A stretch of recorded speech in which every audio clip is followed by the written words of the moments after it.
राधे राधे मित्रों, आज हम आपके लिए यहाँ पर लेकर आए हैं श्री शिव महापुराण की कोटि रुद्र संहिता के अध्याय 37 और 38 की कथा, जो है भगवान शिव को संतुष्ट करने वाले व्रतों का वर्णन, शिवरात्रि व्रत की विधि और महिमा का कथन।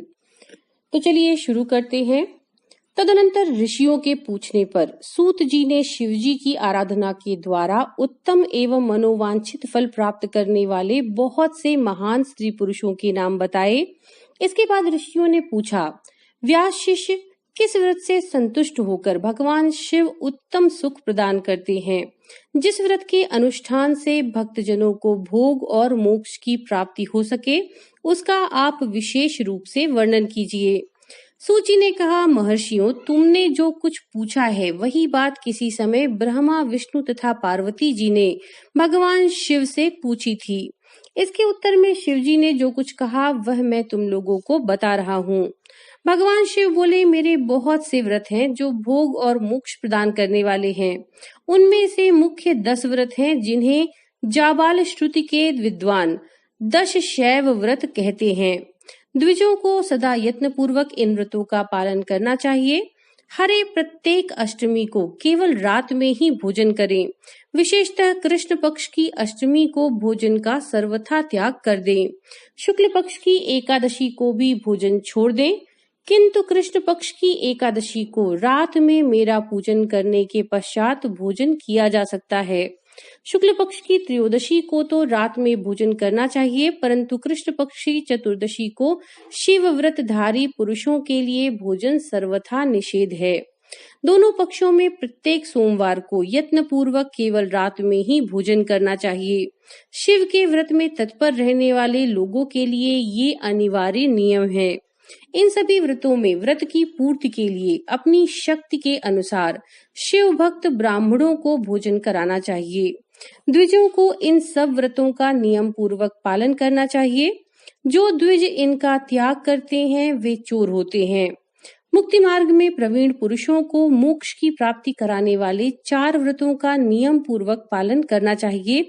ये 4 व्रत इस प्रकार हैं: भगवान शिव की पूजा, रुद्र मंत्रों का जप, शिव मंदिर में उपवास और काशी में मरण, ये मोक्ष के सनातन मार्ग हैं। सोमवार की अष्टमी और कृष्ण पक्ष की चतुर्दशी, इन 2 तिथियों को उपवास पूर्वक व्रत रखा जाए तो वह भगवान शिव को संतुष्ट करने वाला होता है। इसमें अन्यथा विचार करने की कोई आवश्यकता नहीं। हे हरे, इन चारों में भी शिवरात्रि का व्रत ही सबसे अधिक बलवान है। इसलिए भोग और मोक्ष रूपी फल की इच्छा रखने वाले लोगों को मुख्यतः उसी का पालन करना चाहिए। इस व्रत को छोड़कर दूसरा कोई मनुष्यों के लिए हितकारी व्रत नहीं है। ये व्रत सबके लिए धर्म का उत्तम साधन है।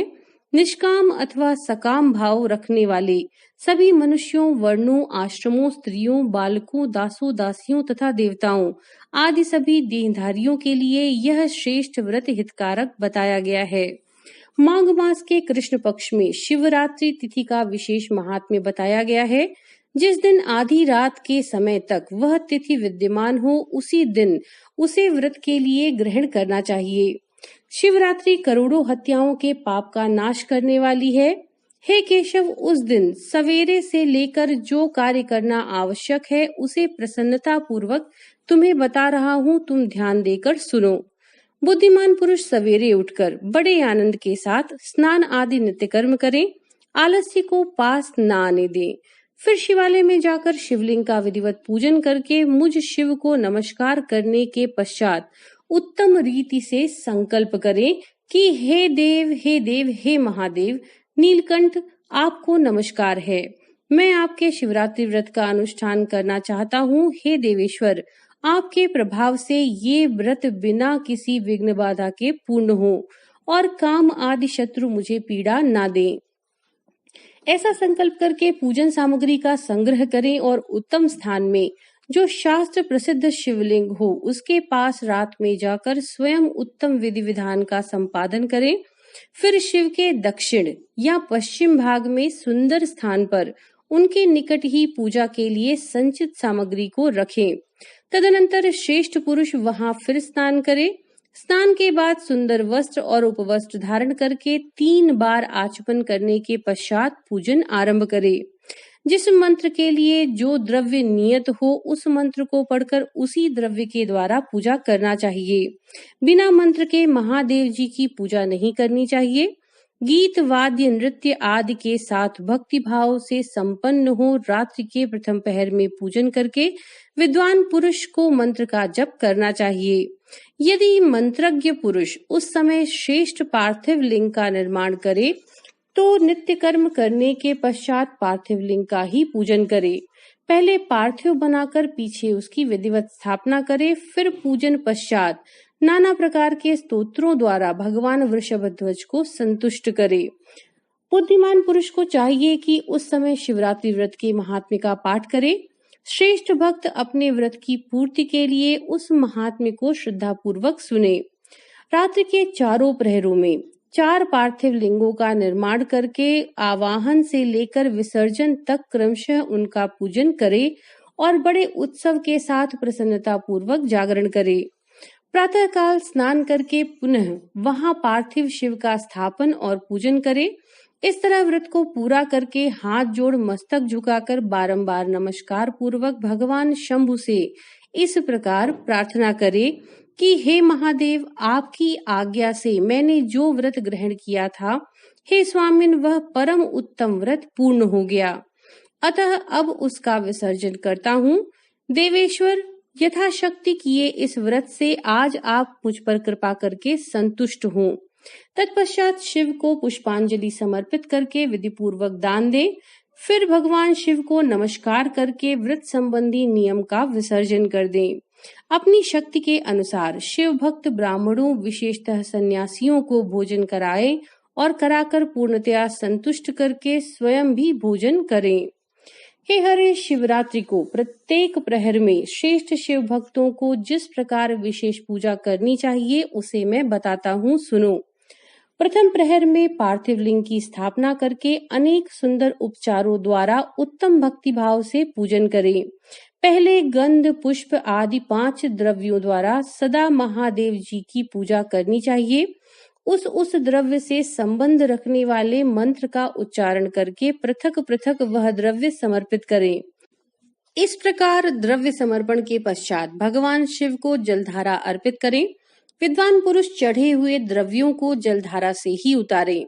जलधारा के साथ साथ 108 मंत्र का जप करें। वहां निर्गुण सगुण रूप शिव जी का पूजन करें। गुरु से प्राप्त हुए मंत्र द्वारा भगवान शिव की पूजा करें, अन्यथा नाम मंत्र द्वारा सदाशिव का पूजन करना चाहिए। विचित्र चंदन, अखंड चावल और काले तिलों से परमात्मा शिव का पूजन करना चाहिए। कमल और कनेर के पुष्प चढ़ाने चाहिए। 8 नाम मंत्रों द्वारा शंकर जी को पुष्प समर्पित करें। वे 8 नाम इस प्रकार हैं: भव, शर्व, रुद्र, पशुपति, उग्र, महान, भीम और ईशान।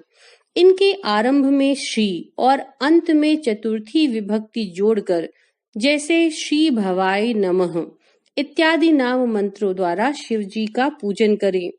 पुष्प समर्पण के पश्चात धूप, दीप और नैवेद्य निवेदन करें।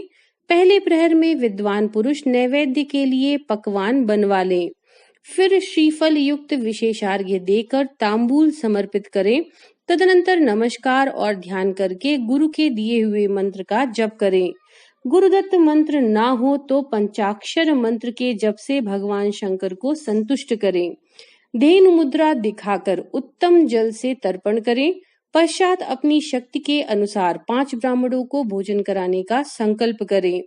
फिर जब तक पहला प्रहर पूरा ना हो जाए तब तक महान उत्सव करता रहे। दूसरा प्रहर आरंभ होने पर पुनः पूजन के लिए संकल्प करें अथवा एक ही समय चारों प्रहरों के लिए संकल्प करके पहले प्रहर की भांति पूजा करते रहें। पहले पूर्वोक्त द्रव्यों से पूजन करके फिर जलधारा समर्पित करें। प्रथम पहर की अपेक्षा दुगुने मंत्रों का जप करके शिव जी का पूजन करें। पूर्वोक्त तिल, जौ तथा कमल पुष्पों से शिव जी की अर्चना करें। विशेषतः बिल्व पत्रों से परमेश्वर शिव का पूजन करना चाहिए। दूसरे प्रहर में बिजौरा नींबू के साथ अर्घ्य देकर खीर का नैवेद्य निवेदन करें। जनार्दन, इसमें पहले की अपेक्षा मंत्रों की दुगुनी आवृत्ति करनी चाहिए। फिर ब्राह्मणों को भोजन कराने का संकल्प करें। शेष सब बातें पहले की ही भांति तब तक करते रहें जब तक दूसरा प्रहर पूरा ना हो जाए। तीसरे प्रहर के आने पर पूजन तो पहले के समान करें, लेकिन जौ के स्थान में गेहूं का उपयोग करें और आंख के फूल चढ़ाएं। उसके बाद नाना प्रकार के धूप एवं दीप देकर पुए का नैवेद्य भोग लगाएं। उसके साथ भांति भांति के शाक भी अर्पित करें। इस प्रकार पूजन करके कपूर से आरती उतारें, अनार के फल के साथ अर्घ्य दें और दूसरे प्रहर की अपेक्षा दुगुना मंत्र जप करें। तदनंतर दक्षिणा सहित ब्राह्मण भोजन का संकल्प करें और तीसरे प्रहर के पूरे होने तक पूर्ववत उत्सव करते रहें। चौथा प्रहर आने पर तीसरे प्रहर की पूजा का विसर्जन कर दें। पुनः आवाहन आदि करके विधिवत पूजन करें। उड़द, कंगनी, मूंग, सप्तधान्य, शंखी पुष्प तथा बिल्व पत्रों से महेश्वर शंकर का पूजन करें। उस प्रहर में भांति भांति की मिठाइयों का नैवेद्य लगाएं अथवा उड़द के बड़े आदि बनाकर उनके साथ सदाशिव को संतुष्ट करें। केले के फल के साथ अथवा अन्य विविध फलों के साथ शिव जी को अर्घ्य दें। तीसरे प्रहर की अपेक्षा दूना मंत्र जप करके और यथाशक्ति ब्राह्मण भोजन का संकल्प करें। गीत, वाद्य तथा नृत्य से शिव जी की आराधना पूर्वक समय बिताएं। भक्तजनों को तब तक महान उत्सव करते रहना चाहिए जब तक अरुणोदय न हो जाए। अरुणोदय होने पर पुनः स्नान करके भांति भांति के पूजनोपचार तथा उपहारों द्वारा भगवान शिव की अर्चना करें। तत्पश्चात अपना अभिषेक कराएं, नाना प्रकार के दान दें तथा प्रहर की संख्या के अनुसार ब्राह्मणों तथा सन्यासियों को अनेक प्रकार के भोज्य पदार्थों का भोजन कराएं। फिर शंकर जी को नमस्कार करके पुष्पांजलि दें और बुद्धिमान पुरुष उत्तम स्तुति करके निम्नांकित मंत्रों से प्रार्थना करें। सुखदायक कृपा निधान शिव, मैं आपका हूँ। मेरे प्राण आप में ही लगे हैं और मेरा चित्त सदा आपका ही चिंतन करता है। ये जानकर आप जैसा उचित समझे वैसा करें। हे भूतनाथ, मैंने जानकर या अनजाने जो जप और पूजन आदि किया है उसे समझकर दया सागर होने के कारण आप मुझ पर प्रसन्न हो। उस उपवास व्रत से जो फल हुआ हो उसी से सुखदायक भगवान शंकर मुझ पर प्रसन्न हो। हे महादेव, मेरे कुल में सदा आपका भजन होता रहे। जहाँ के आप इष्ट देवता ना हो उस कुल में मेरा कभी भी जन्म ना हो। इस प्रकार प्रार्थना करने के पश्चात भगवान शिव को पुष्पांजलि समर्पित करके ब्राह्मणों से तिलक और आशीर्वाद ग्रहण करें। तदनंतर शंभु का विसर्जन करें। जिसने इस प्रकार व्रत किया हो उससे मैं दूर नहीं रह सकता। इस व्रत के फल का वर्णन नहीं किया जा सकता। मेरे पास ऐसी कोई वस्तु नहीं है जिसे शिवरात्रि व्रत करने वाले के लिए मैं ना दे डालूं। जिसके द्वारा अनायास ही इस व्रत का पालन हो गया उसके लिए भी अवश्य ही मुक्ति का बीज बो दिया गया। मनुष्यों को प्रतिमास भक्ति पूर्वक शिवरात्रि व्रत करना चाहिए। तत्पश्चात इसका उद्यापन करके मनुष्य सांगोपांग फल लाभ करता है। इस व्रत का पालन करने में मैं शिव निश्चय ही उपासक के समस्त दुखों का नाश कर देता हूँ और उसे भोग, मोक्ष आदि संपूर्ण मनोवांछित फल प्रदान करता हूँ।